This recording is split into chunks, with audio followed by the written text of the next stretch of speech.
Right guys, so doggy for tuning my channel, and this is a KIA CEED Estate, and the reverse light is gone.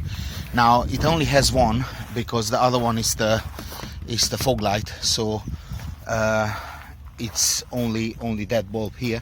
And I looked around how to change it, but it's kind of not possible from this side. So I just recognized those little flips here, and if you pop them down you will have a Phillips screw in there. So I assume if I screw them out, obviously don't do it with a tweezer, do it with a proper screwdriver, but I haven't got any of them on me. So those are the three screws.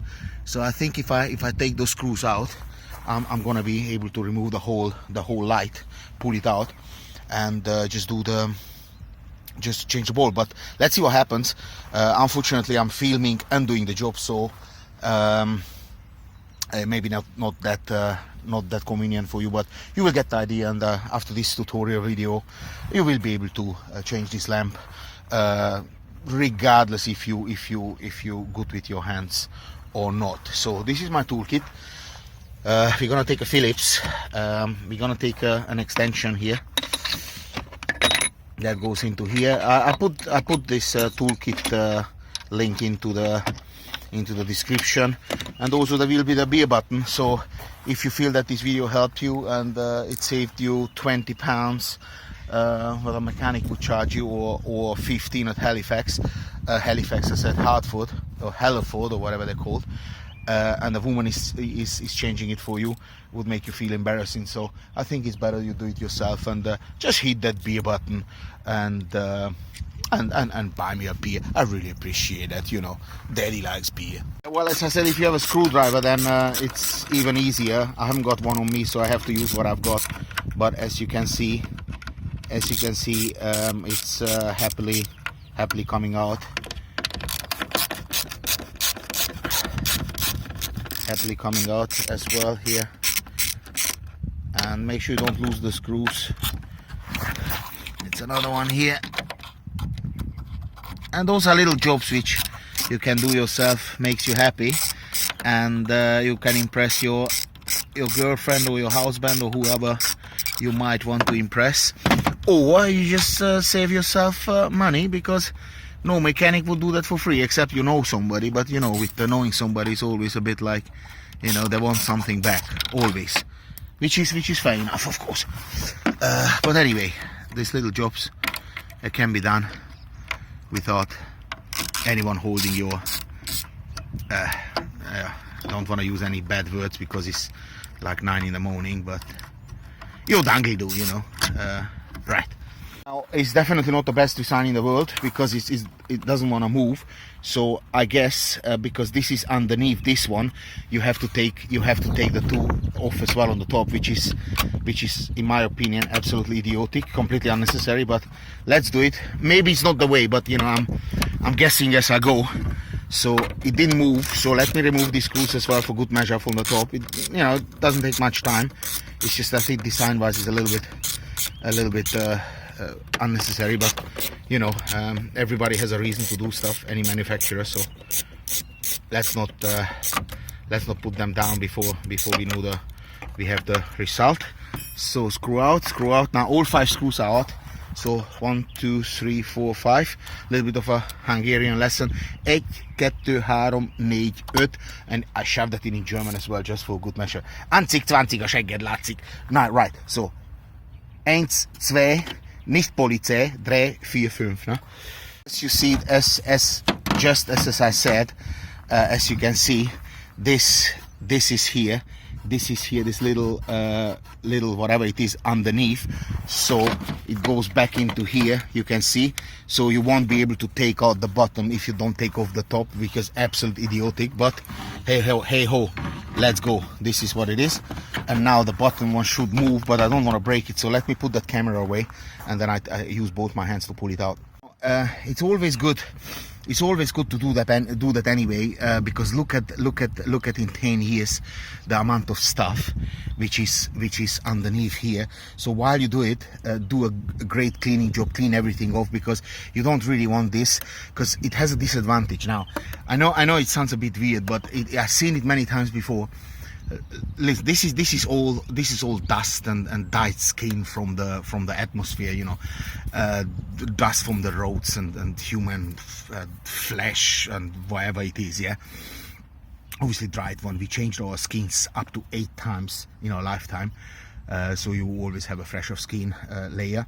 And a little seed blown from one of those plants, yeah, can come in here, start growing, and it grows inside. So it doesn't go outside, you don't see it. It grows in here anywhere, and without saying, it grows, and it actually can pop the plastic.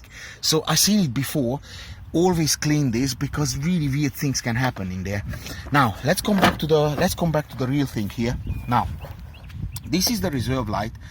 What I recommend, just for position, either take a picture or a video, or take a marker, mark here with black and mark here with black, so you know the exact position of this. Because when you turn it, yeah, and you pull it out, you know, you might lose the orientation. It takes you ages to find. Now this screw, this lamp, you just pull it down and turn it. So now again I have to put the camera down, because I have to find the lamp. And this lamp looks good, but it was no reserve light. So now there are 2 options. Something is wrong with the reserve light itself, or the reverse light sensor in the gearbox. Could be also a fuse, or maybe this lamp is broken and we can't see it. But visually now it looks good to me. But let's see what happens. I also put in a link in the description which kind of bulb it is. Of course it's 12 volt. I'm not sure how many wattage. Maybe we can see it. 21 watts. And it has a number like H something, but I can't remember exactly. But I put a link into the description, so you will be able to find. But it's straightforward to buy, and don't use anything else, just eBay, because that's where or Amazon for that matter, that's where the cheapest bulbs are. Don't bother to go to Hereford or any other shop, because they charge double or triple the price. Bulb is replaced. Make sure that little rubber seal is in good shape, because otherwise from here the water comes all through here. It's gonna fill up your light with water. And now since you have this mark, you know this has to come here. In this case it's quite simple, but in some cars it's a bit fiddly, and then now you would know that this red mark here need to match up here, and you just stitch it back and you're home and dry. Now testing it's now very difficult, because I'm alone. But what I'm gonna do, I'm gonna film it, so via the camera I will see if my light is actually on or not. I put the camera there in the bush, run the film, and let's see if the lamp was the problem, or maybe we have another issue. Right guys, so let's put on the car and let's see what happens.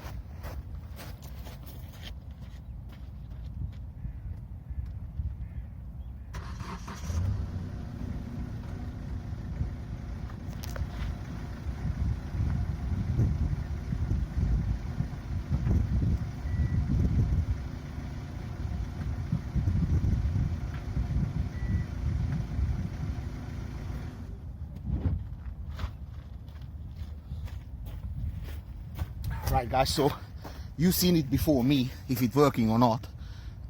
So I have to now rewatch this video. No, I'm just cheating. It did work. I seen it through the cabin. So as simple as that, and that's how you save 30 quid. And now you put that into place. Put that right on the top, so it will hook up here, and you back home and dry. Everything is nicely back, and all it left just put on those screws, and please don't even try to take this out alone. It's not gonna work. You have to take both out, which I believe it's a rather silly design. And why didn't they do it the other way, that this one is on the top? Because the possibility that the lamps are out here are much higher, because there is only one lamp. Yeah, so there are several others. Here you have the indicators, you have the brake light, you have the reserve light, and so on and so forth. So instead of having a chance that three things can get wrong, or one thing can get wrong, how is the possibility that those go wrong? So the possibility that any of that goes wrong is 3 times as high as this, isn't it? It's very basic math. Not that I'm great in math, but I can work that out. So not really a great thought through design. It's easy to change, I'm not denying it, but as a design, as an engineering, to take this off, it's completely unnecessary, because it's 2 screws. But if you take those 2 screws off on 2 million cars, well, that's a lot of hours, isn't it?